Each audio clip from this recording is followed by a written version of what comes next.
শেখ মুজিবুর রহমানের লেখা অসমাপ্ত আত্মজীবনী প্রকাশিত হয় ২০১২ সালে। ক্ষমতাচ্যুত প্রধানমন্ত্রী শেখ হাসিনা দাবি করেছিলেন, শেখ মুজিবের লেখা ৪টি খাতা থেকে সম্পাদনা ও সংশোধনের মাধ্যমে প্রকাশ করা হয়েছে গ্রন্থটি। তবে এ বই ঘিরে সম্প্রতি সামনে এসেছে চাঞ্চল্যকর তথ্য। গত শনিবার একটি বেসরকারি টেলিভিশন চ্যানেলের প্রতিবেদনে দাবি করা হয়, অসমাপ্ত আত্মজীবনী আসলে রচনা করেছেন তৎকালীন পুলিশ প্রধান জাবেদ পাটোয়ারী এবং তার নেতৃত্বাধীন ১২৩ সদস্যের একটি দল। প্রতিবেদনে আরও বলা হয়, বইটি লিখে দেওয়ার বিনিময়ে আইজিপি পদ পান জাবেদ পাটোয়ারী। এছাড়াও শেখ হাসিনার প্রত্যক্ষ নির্দেশে ওই ১২৩ সদস্যের প্রত্যেককে একটি করে ফ্ল্যাট ও ১ কোটি করে টাকা দেয়া হয়, যার তত্ত্বাবধান করেন তৎকালীন প্রধানমন্ত্রীর উপদেষ্টা সালমান এফ রহমান। এ নিয়ে রোববার সুপ্রিম কোর্টের এক আইনজীবী বিষয়টি তদন্তের দাবি জানিয়ে দুর্নীতি দমন কমিশনের কাছে একটি লিগ্যাল নোটিশ পাঠান। দুদক পরিচালক জানান, সত্যতা যাচাইয়ে এরই মধ্যে তদন্ত শুরু হয়েছে।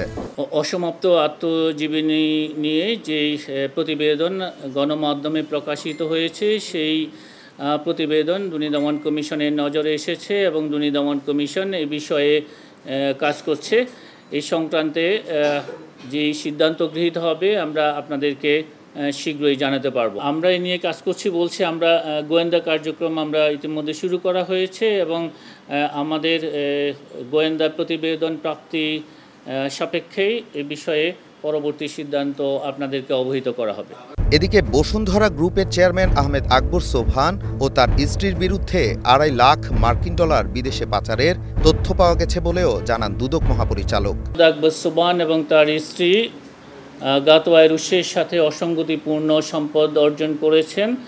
দেশে এবং দেশের বাইরে $2,50,000 মূল্যের সম্পদ পাচার করেছেন এবং সেই পাচারকৃত অর্থে আমরা বলেছি সেন্ট কিটসে তিনি নাগরিকত্ব নিয়েছেন এবং আরও